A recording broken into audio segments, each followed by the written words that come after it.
It's wild, isn't it, how one short text can unravel years of your life?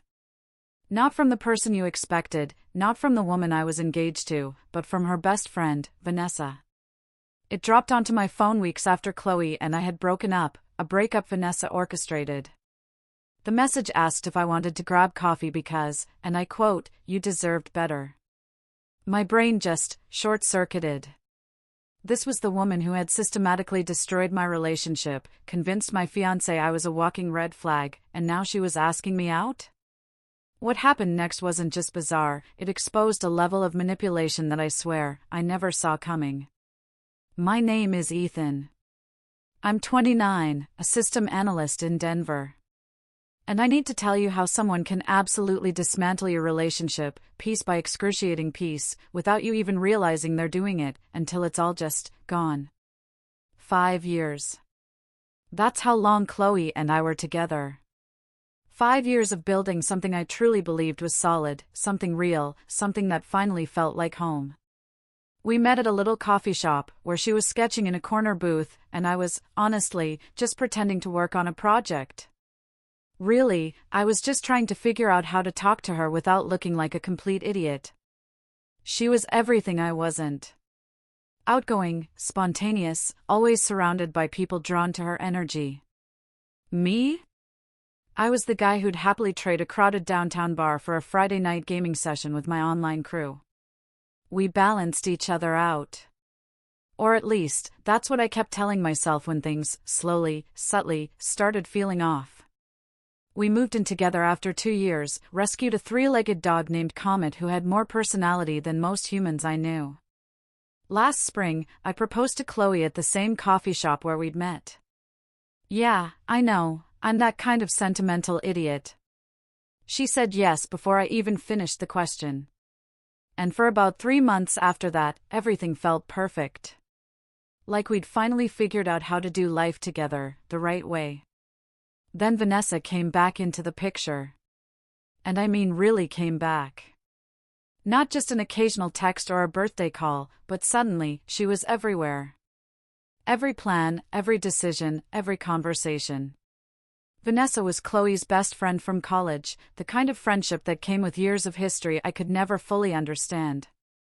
Inside jokes I wasn't part of, shared experiences that predated me by a decade. And at first, I didn't mind. Everyone needs friends, right? I'm not the kind of guy who gets jealous of his fiancée having a life outside of our relationship. But Vanessa had this way of making me feel like I was constantly failing some test I didn't even know I was taking. Little comments here and there, harmless on the surface, but they left me feeling smaller each time. She'd interrupt me mid-sentence when I was talking to Chloe about something, not even rudely, just casually, like whatever I was saying wasn't important enough to finish. She'd roll her eyes when Chloe mentioned plans we'd made, a beach camping trip, or that big gaming convention I'd been excited about for months. The worst part wasn't even what Vanessa said to me. It was what she said to Chloe when I wasn't around. Seeds she planted that I wouldn't discover until way too late. It started small. Plans getting cancelled last minute because Vanessa needed Chloe for some emergency that never quite sounded like an actual emergency when I heard about it later. That gaming convention? Tickets bought 3 months in advance, hotel booked, a whole weekend planned out. Then Vanessa called Chloe, crying about some guy who'd ghosted her, and suddenly Chloe was canceling everything to go comfort her best friend. I said it was fine, because honestly, what else was I supposed to say? But it kept happening. A pattern, over and over, of me coming second to whatever crisis Vanessa was manufacturing that week. The beach camping trip got scrapped because Vanessa convinced Chloe to go to some wellness retreat that cost $800 and sounded exactly like a pyramid scheme disguised as self-care. Chloe started using phrases that didn't sound like her. Stuff like emotional labor and weaponized incompetence and love bombing. And I noticed she never explained what any of them meant or gave specific examples. She just dropped them into conversations like grenades and waited for me to apologize for things I didn't even understand I was doing wrong. When I asked her to explain, she'd get defensive, saying I was invalidating her feelings, which, again, was another phrase that didn't sound like something she'd come up with on her own. I started noticing Vanessa's influence everywhere. In the way Chloe suddenly cared about things she'd never mentioned before, in the way she'd repeat opinions almost word for word from conversations I knew they'd had without me. Chloe used to love our quiet evenings at home, cooking together, watching whatever show we were binging that month. But Vanessa kept telling her that staying home was boring, that I was isolating her from experiences. Even though Chloe was always the one suggesting we stay in. I'm an introvert. I've always been upfront about that. I work a demanding job that drains my social battery, and I recharge by having quiet time, gaming with my crew online, taking Comet for long walks where I don't have to perform for anyone. Chloe knew this about me from day one. She said she loved that I was low-key, stable, that I didn't need constant entertainment. But suddenly, Vanessa was in her ear, telling her that my personality was actually a red flag, and that I was controlling her social life by not wanting to go out every single night. The subtle manipulation was so insidious, I didn't even recognize it until months later, when I could finally see the whole picture clearly. Then came the breaking point. It was a Thursday in October. I woke up feeling like someone had replaced my blood with concrete and set my throat on fire. My temperature was 102 degrees. Just lifting my head off the pillow felt like climbing a mountain. I texted Chloe, asking if she could maybe grab some medicine on her way home from work because I genuinely didn't think I could make it to the pharmacy without passing out. She read the message. I saw the little red receipt pop up. And then, nothing. For 3 hours, I lay there, alternating between sweating through my sheets and shivering so hard my teeth chattered. When she finally came home, she had Vanessa with her. That should have been my first clue that this wasn't going to go the way I hoped. Instead of checking on me, or asking what I needed, Chloe stood in the doorway of our bedroom, arms crossed, like I'd personally offended her by being sick. Vanessa was right behind her, whispering something I couldn't quite hear. Then Chloe said the words that I still can't fully believe came out of her mouth. She said that Vanessa thought I was being manipulative by asking for help, and that I was a grown man who should be able to take care of myself without making it her responsibility. I just stared at her. What do you even say to that? How do you respond when your fiancé tells you that needing basic support during illness is actually emotional manipulation? Before I could form any kind of coherent response, she grabbed her overnight bag from the closet and said she was staying at Vanessa's place for a few days because she needed space from my toxic behavior. The worst part wasn't even that she left. It was the petty cruelty of what she took with her. She grabbed the thermometer off my nightstand. And the last roll of toilet paper from the bathroom. It sounds almost funny when I say it out loud, but in that moment, it felt like she was deliberately trying to make my life harder, just to prove some point I didn't understand. I heard the apartment door close. Then it was just me and Comet, who jumped up on the bed and put his head on my chest like he knew something was really wrong this time. Not just the regular kind of wrong, but the kind that changes everything. I managed to get myself to the kitchen, found some expired ibuprofen in the back of a drawer, and took twice the recommended dose because I was desperate. Then I did something I almost never do. I reached out to my online gaming crew and told them what was happening. These were guys I'd been playing with for years, people I'd never met in person, but who knew me better than most of my real-life friends. And within an hour, 3 of them had sent food delivery to my apartment. One of them, Mark, who actually lived in Denver, showed up with a care package of medicine, Gatorade, and soup his wife had made. Mark and I had been running raids together for 4 years. He sat in my living room for 2 hours, making sure I ate something and didn't die, while I explained the whole situation with Chloe and Vanessa, and how I felt like I was losing my mind trying to understand what I'd done wrong. Mark listened to everything, then he said something that really stuck with me. He said it sounded like Chloe had outsourced her thinking to someone who didn't have her best interests at heart. And that sometimes, people get so deep into toxic friendships they can't see how much damage is being done until it's too late. I spent the next 3 days recovering alone, except for Comet and the friends who checked in on me. That gave me way too much time to think about everything that had happened over the past year. All the little moments I'd ignored or explained away because I loved Chloe and wanted to believe we could work through anything. On the fourth day, she came back to the apartment while I was at work.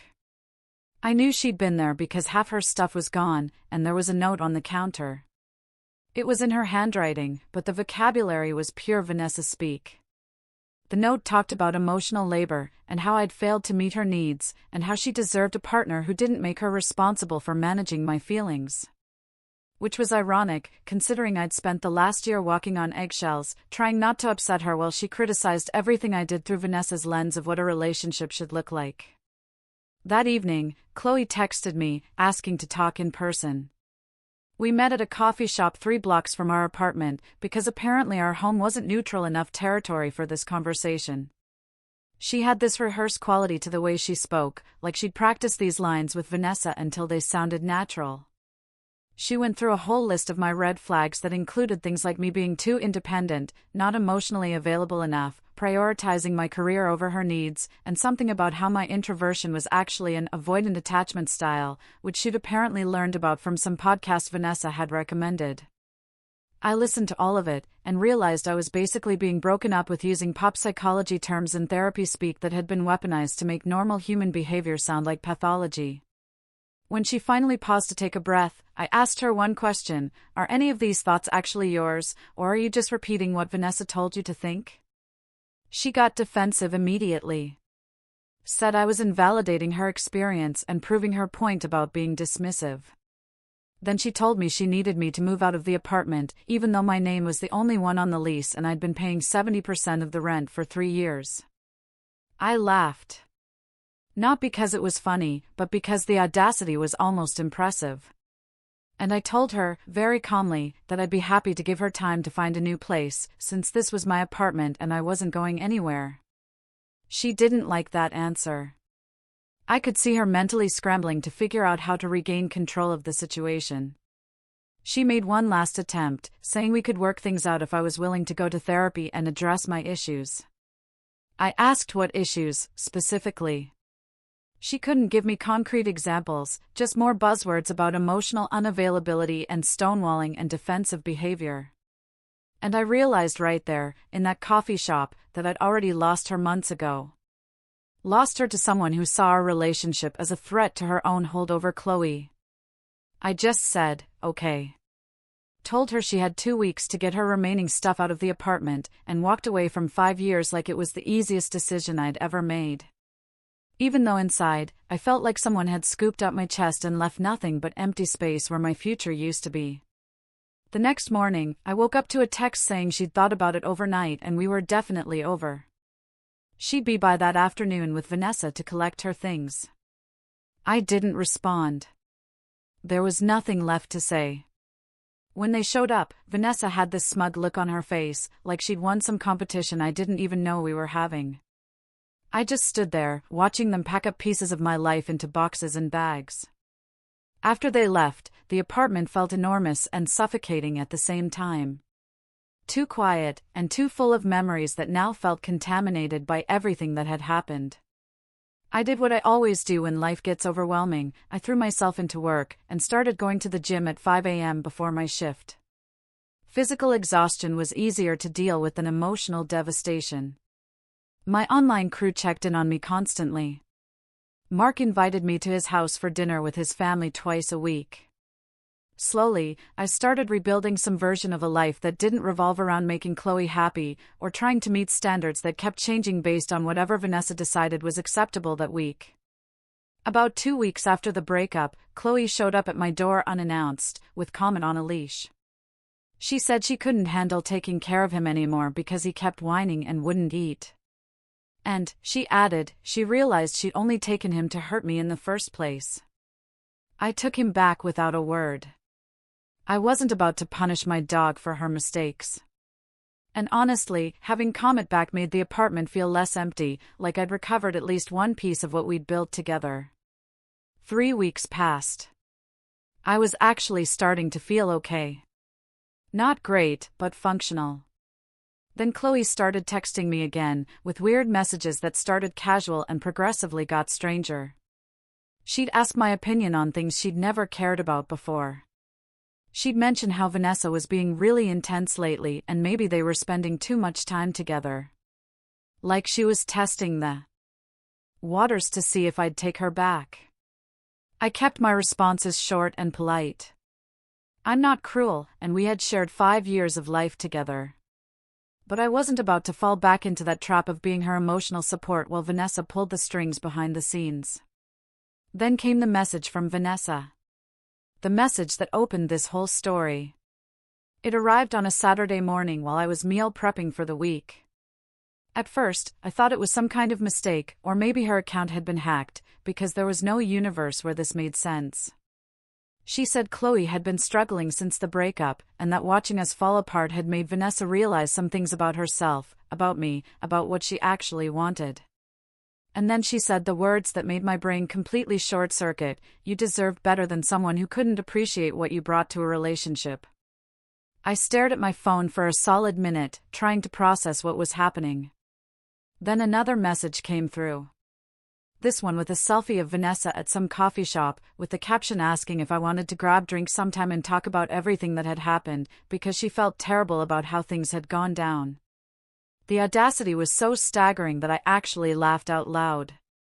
This woman had systematically destroyed my relationship over the course of a year, convinced my fiancé I was toxic and controlling, and every other buzzword she could weaponize.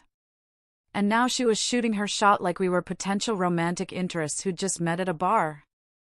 I screenshotted everything immediately and sent it to Mark, because I needed someone else to confirm I wasn't hallucinating. He responded within seconds, saying this was the most unhinged thing he'd seen in his entire life, and that I needed to be very careful about how I handled it. Over the next 2 days, Vanessa kept messaging me, escalating from casual coffee suggestions to more overtly flirty comments. About how she'd always thought I was attractive and intelligent, and that Chloe had been too immature to recognize what she had. She said we'd always had chemistry, and that she'd held back out of loyalty to Chloe, but now that we were both single, there was no reason we couldn't explore what could happen between us. The whole thing felt like I was trapped in some psychological thriller where the villain reveals themselves in the third act. I showed everything to Mark and 2 other friends from my gaming crew who lived local, guys named Ben and Chris, who I'd finally met in person after years of online friendship. We spent an entire evening trying to figure out what Vanessa's actual angle was, because this couldn't just be about wanting to date me. Ben had a theory that made way too much sense. He said some people are addicted to control and drama, and that Vanessa had probably gotten bored once she'd successfully broken up Chloe and me, because there was no more chaos to orchestrate. He thought maybe Vanessa saw me as a challenge now, someone who'd rejected her influence and walked away with dignity. And that trying to date me was really about proving she could still manipulate my life if she wanted to. Chris pointed out something even darker: if Vanessa succeeded in getting me to go out with her, it would destroy any chance of Chloe and me ever reconciling. And it would also position Vanessa as the person who ended up with the prize after convincing Chloe to throw it away. The more we talked about it, the more I realized this wasn't about attraction or genuine interest. This was about power and control, and feeding whatever psychological need Vanessa had to be at the center of other people's relationships. I decided I wasn't going to just ignore her or block her number.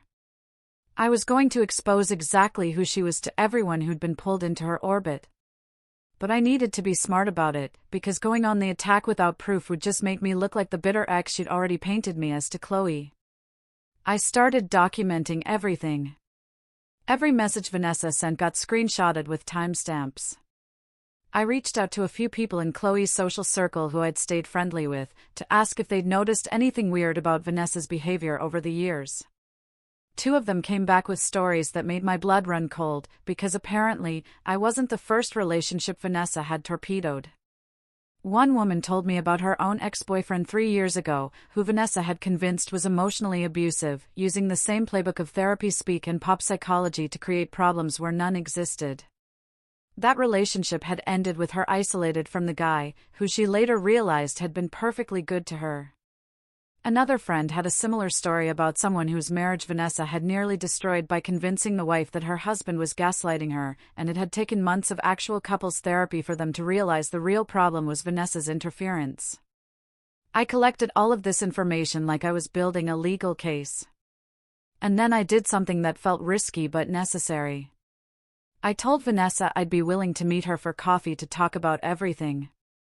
She responded immediately with obvious excitement, suggesting a place and time.